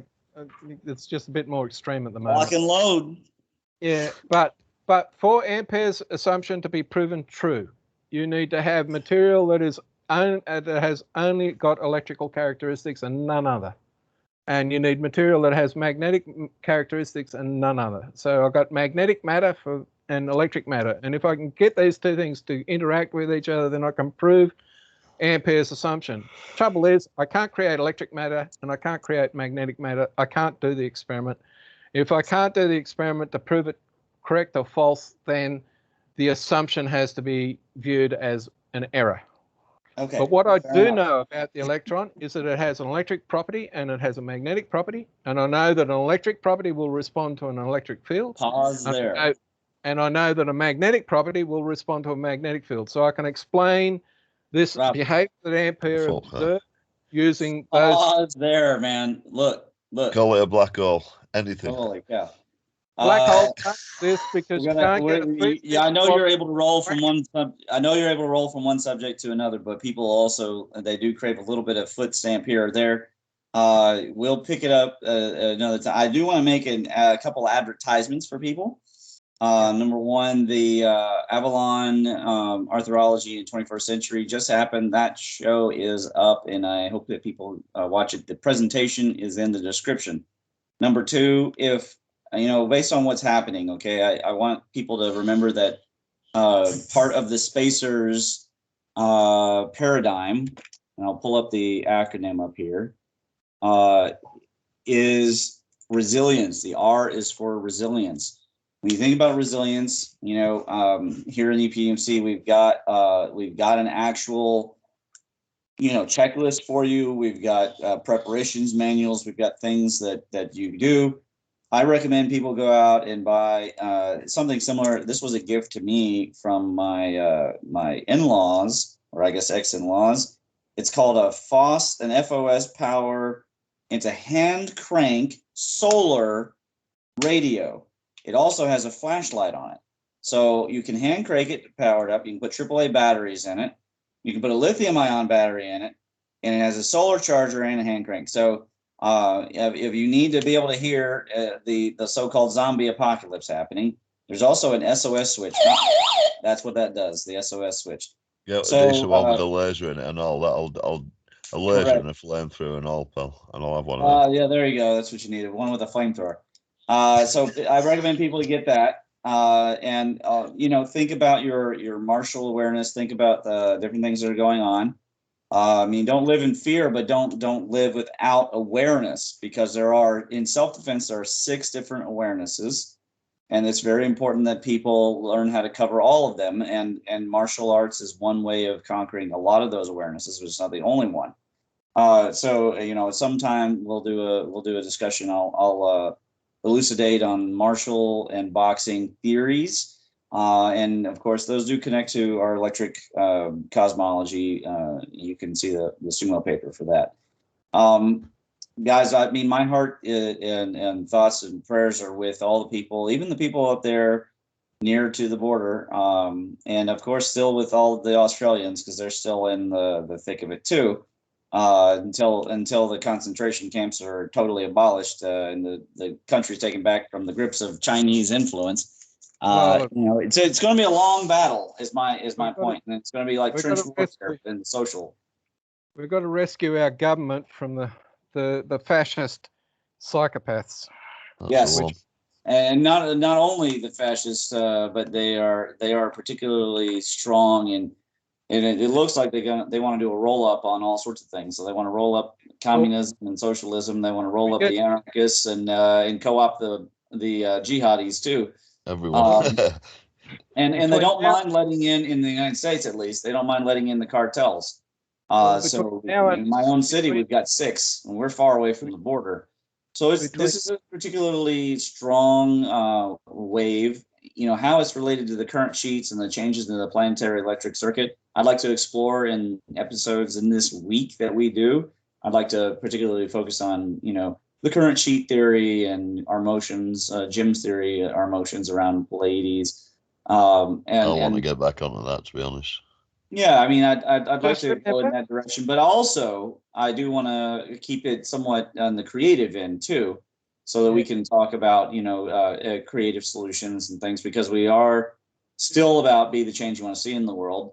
Even if I think that the solution is to pop a guy in the knee with a bullet, you know, it's I want to be the change that I see in the world. So we bring about fundamental solutions to the core issue, which is the mindset, people losing the mindset of the Enlightenment or of rationalism in general. And that might be related to the solar system electric circuit changes. Hopefully we can explore it this week. And I do appreciate everybody coming on. And I'm going to hit the stop record now. Night, chaps. All right. Robert, I think that you and Buddy should spend a little bit of time interfacing about the geometry. Is this daggone thing stopping recording or not? You know, I never could tell if it stops recording. Just stop share.